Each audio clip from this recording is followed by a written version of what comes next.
Go. Okay, awesome. Well, good morning, everybody. Thank you for being here. I am always thrilled and excited to meet with you on Monday mornings, where we're making the transition from the daily huddle to the leadership huddle, where we meet once a week on Monday at 9 a.m. to talk about a unique perspective on everyday challenges for business owners and leaders and professionals around communication, around leadership, around emotional intelligence, around all of the aspects that you're kind in the context of be expanding your capacity to be with others. All of these aspects that are important. Today, Saurel is not joining us, and he is, as usual, a huge impact on all of us. But he's not joining us. He's actually in Florida, with his parents, and so he might stop by. Who knows? And today we're going to, I'm excited that all of you are here. So thank you all for being here. Today we're going to dwell into a conversation that is really important and really close to my heart, which is why most plans fail, why most strategies fail, and what effective leaders do differently.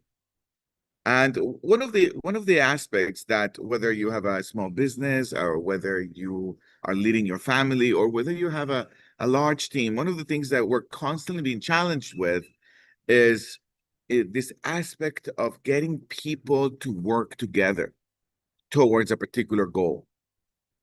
And one of the things I've noticed, whether it's at home or whether it's at work, is that at the beginning, the plans make sense. Like you do the right research and people do the brainstorming and people sort of in some degree agree with this. And all of a sudden, people come to meetings, and they kind of start nudging, like they start nudging, like, yeah, sure, that's the direction we're going to go. Yeah, why not? Yeah, sure.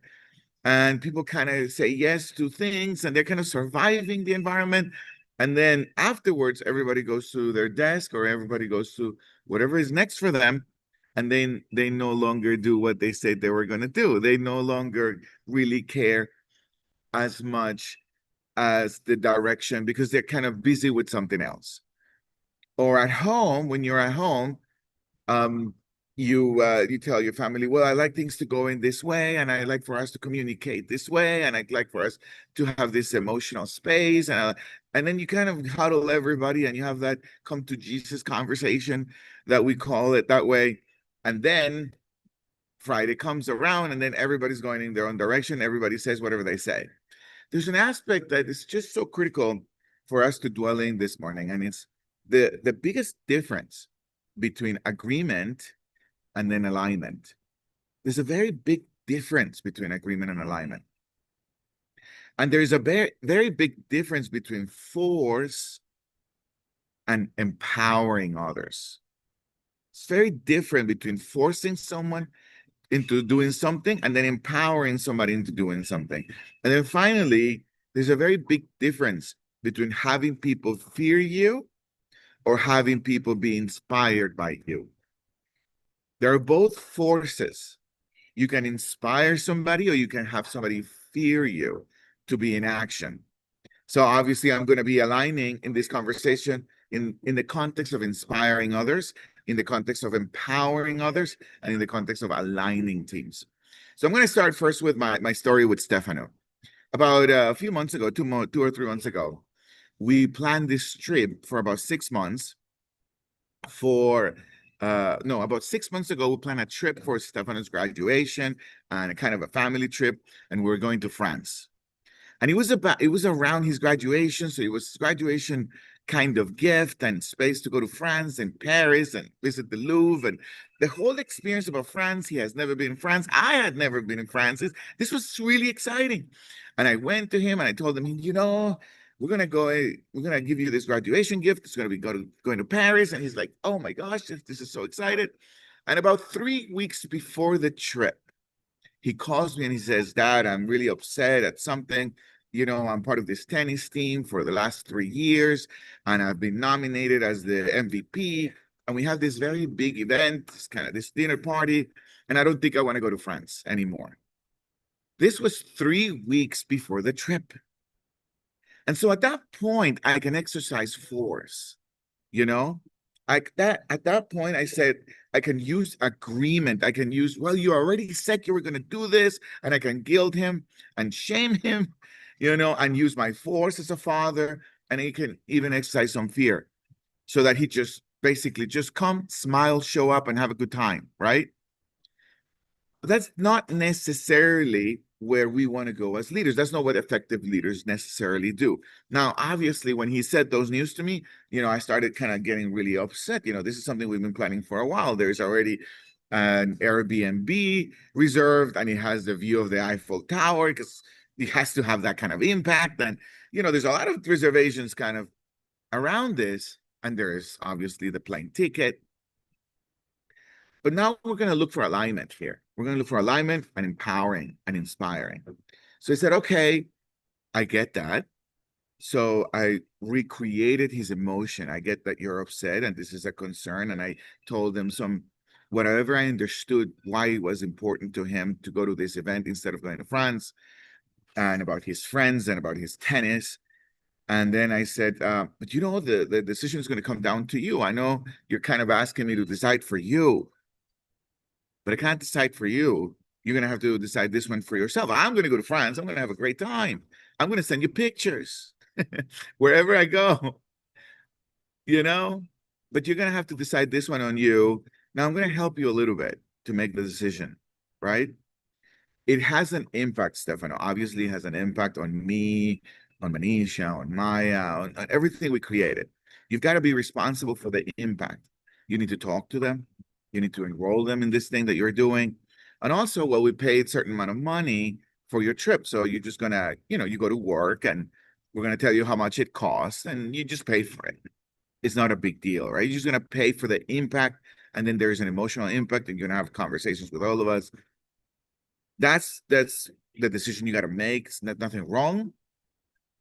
And you find yourself on that one day. Find yourself in the future, I told them, on Wednesday when the party was going to be. And imagine yourself being here in Atlanta on a rainy day that you stopped your trip to France for a 1 hour event rather than being an entire week in France. Which one is it the one that you want to which one is your decision? Take your time, and then I'll give you until about 6 o'clock. It was like in the morning. I'll give you the rest of the day for you to think about things. And at 6 o'clock we talk. And then you make the decision.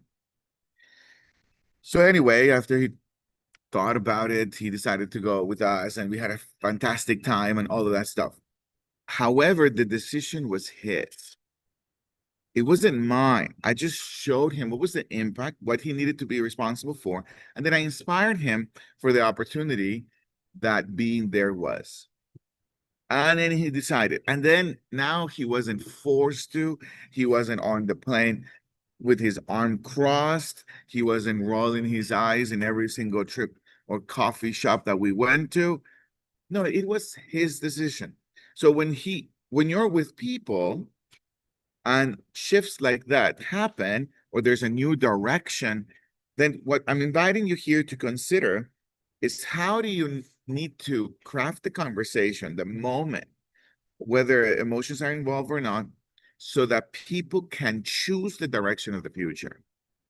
They can choose it themselves, not necessarily you choosing for them, because then you'll cause resistance. Then you have to force your way through things. You're no longer empowering anybody. You're forcing people through something. You're not necessarily inspiring people. You are creating a condition of fear, if you can, of a consequence. So that's the first aspect. Another example that I really like more in the business environment is and I'm missing the name. Maybe Anna can help me. Of the CEO of Microsoft. In 2014, and I sent this in the article with you guys, and some of you may have read the article before this meeting. In 2014, the Microsoft CEO came to Microsoft because they had lost a significant number of market share. Their stock was down, and they had just laid off 18,000 people. Bill Gates. No, not the previous one. Since 2014, what's his name? Not Bill Gates. the new CEO. I wonder if he's still there. He's an Indian guy, or a guy from India. Anyway, I'll look for it in a minute. So they, at that point in 2014, they had laid off 18,000 people. Market share was down. They weren't the powerful force that they are now. And so when he came into the business, he noticed that there was a yes attitude to everything with a silent resignation of being able to make a difference. So he noticed that in every meeting that he was at, people were saying yes, yes to everything. Yeah, sure. Yes. Yeah. But in reality, everyone was afraid. People weren't being authentic. They weren't giving their ideas. They were surviving the environment that they had created for themselves. There was an environment of fear. There was an environment of guilt. There was an environment of people feeling that if they gave their best ideas, people are going to be resigned about them. So he said, we need to create a different kind of environment. We need to create an environment where people can say how they feel, where people can create, we need to create a condition where people can talk about the elephant in the room, where people can speak their fears. Other than doing that, we will not be able to empower and unleash people's creativity because they're just going to be a yes, yes, sir, or yes, ma'am kind of environment, and it wasn't working. So he started creating all this, based on what I read, he started creating all this different trainings and different conditions for people to learn to communicate what's important to them, what's important to the organization, without the fear of saying the wrong thing and now losing their job. So this is one of the aspects that a lot of people deal with at work, or you may be dealing with your business, where the conditions around you allows people to just agree. They're in agreement phase, but not in an alignment phase. And that's difficult to catch, particularly if you're a strong leader. If you're a strong leader, that's even more difficult to catch, given that people are in this agreement phase rather than in an alignment phase. The alignment phase needs an emotional connection to the future. To get people to align to a particular future, you've got to pay attention to the emotional connection that people have to the future you're creating together. Now, that one is that one is a little difficult to measure because you can't really tell, well, what's the emotional connection of people? You can't really measure that one. You sort of can just create the conditions for people to share how connected they are to the future that they're creating. People make their decisions on emotions. You and I do that, right? We make decisions on emotions. And absent of a leader or a manager or a father or a mother of paying attention to the emotional connection to the future you're creating, you could create an environment of agreement, but not an environment of alignment. And absent of an environment of alignment, you get people to say yes. And then all of a sudden, 2 weeks later, you get this memo or you get a letter that says, sorry, I got a better, I got a better opportunity and I can't no longer work here. Or all of a sudden you get that letter that says, oh my gosh, I'm getting married and I'm taking 4 months off. Or all of a sudden you get this news from your team that you couldn't expect, that you were like, what do you mean you're just telling me this? And then all of a sudden they found out. But it's not necessarily that they just all of a sudden find out.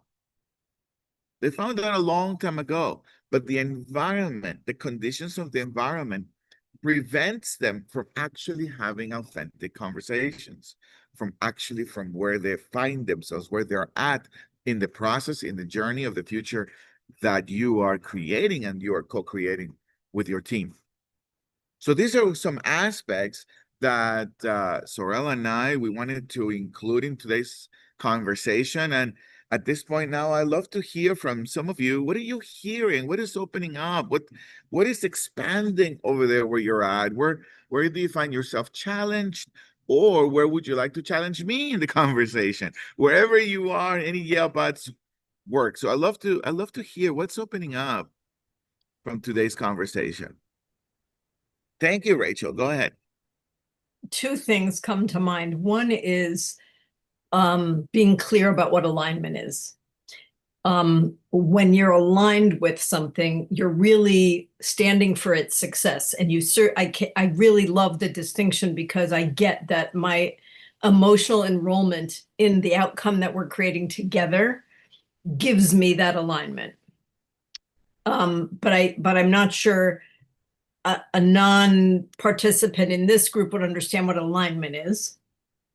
But I really get the idea of creating a future together. That's really cool. I was thinking about it in terms of relationships, not just, I'm like, outside of work relationships, how important it is to have alignment and create an environment where people feel really safe to say what's so and co-create a vision. And one of the things I think is effective in a business, depending, of course, upon the kind of business it is, but even if you don't want the employees to be creating the vision for the company, you might want to get their alignment on what process works best to fulfill their niche of the company, where they're fulfilling your orders or getting your deliveries done or whatever it is.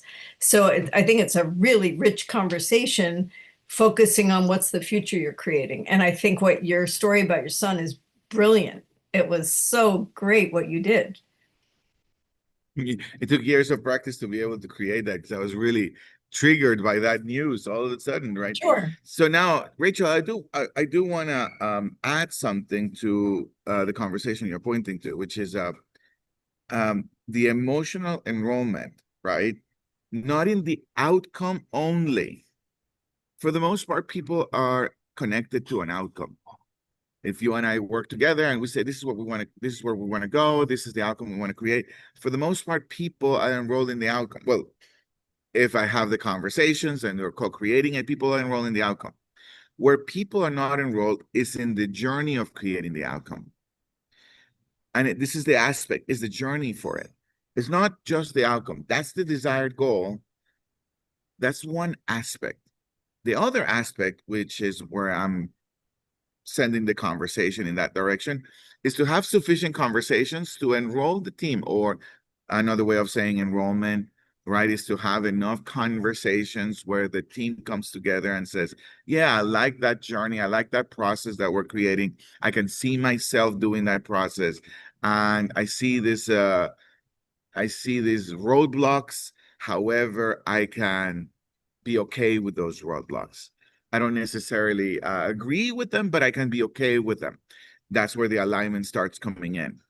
And absent of aligning in some degree of what it's going to take, the journey of creating that outcome, then people, what I see that normally happens is that people will begin to give up before they even start, or they begin to give up during the roadblocks that every single project has, given that they weren't really emotionally enrolled in the journey itself.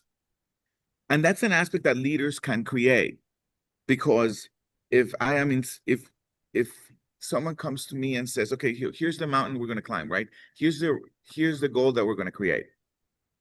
And by the way, Gio, we're going to expand.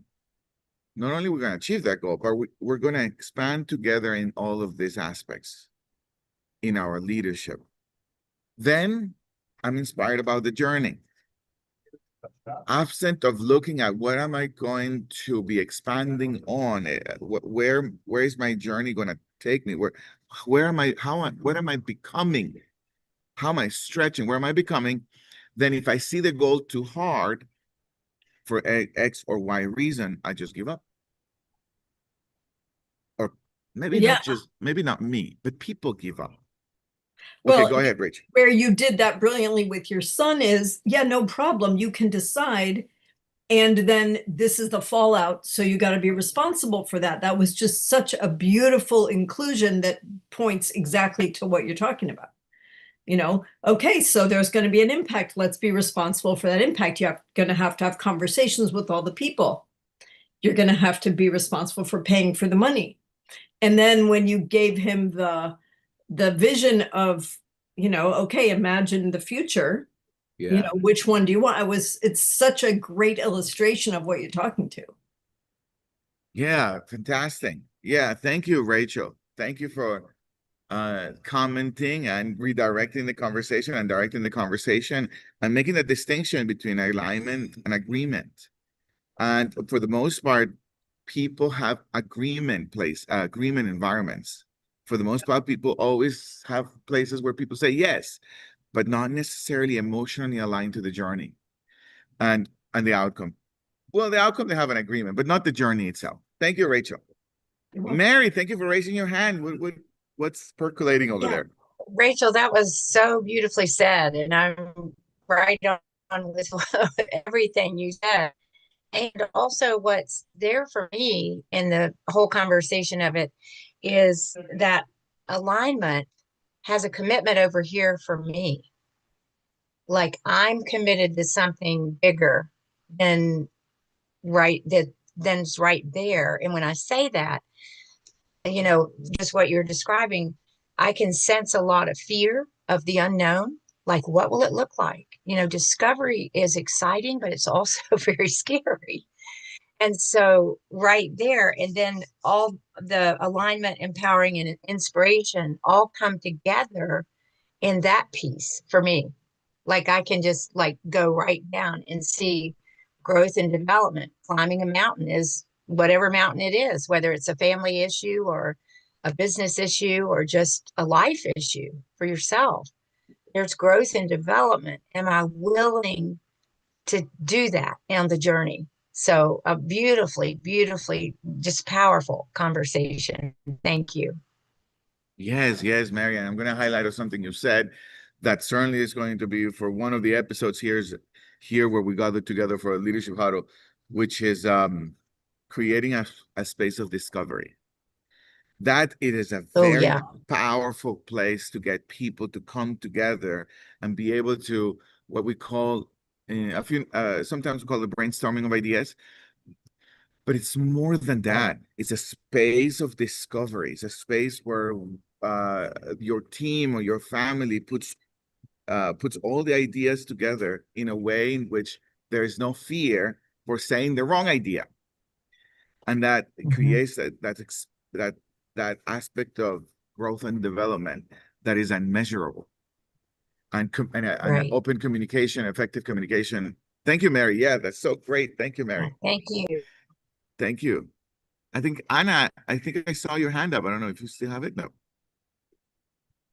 Yes, Gio, I actually have to drop in 6 minutes, but I so love the distinction you've made with agreement and alignment. I've lived my life that being inside of an agreement is sufficient because we are our word.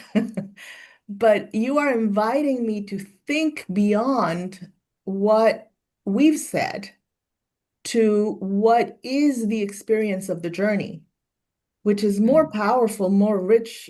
It's so rich to hear you. I mean, it was just beautiful to hear you describe the whole thing, but it's so rich. And I thank you for that. I thank you for expanding this morning my day in looking at, what does the journey mean beyond what we've said we would do?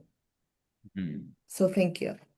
Yeah, that is so great. Thank you for creating it that way. I couldn't have said it better. And it's so critical. And I'm so happy that that's what's opening up in today's conversation and what we're taking away. And for the most part, we have environments of agreement. For the most part, if you're in this call and if you're a manager or a leader or a father or a mother, you already have an environment of agreement. People are already saying yes to, but there's not necessarily an environment of alignment. and definitely not necessarily an environment where people are emotionally connected to the journey for the opportunity of expanding oneself. And that's where that's where the art of leadership happens. That's where the listening and the being quiet happens. And that's where we begin to inspire people rather than have people fear us. That's where we begin to empower people rather than to force something. And I love force for many, many years, and I'm not afraid of force.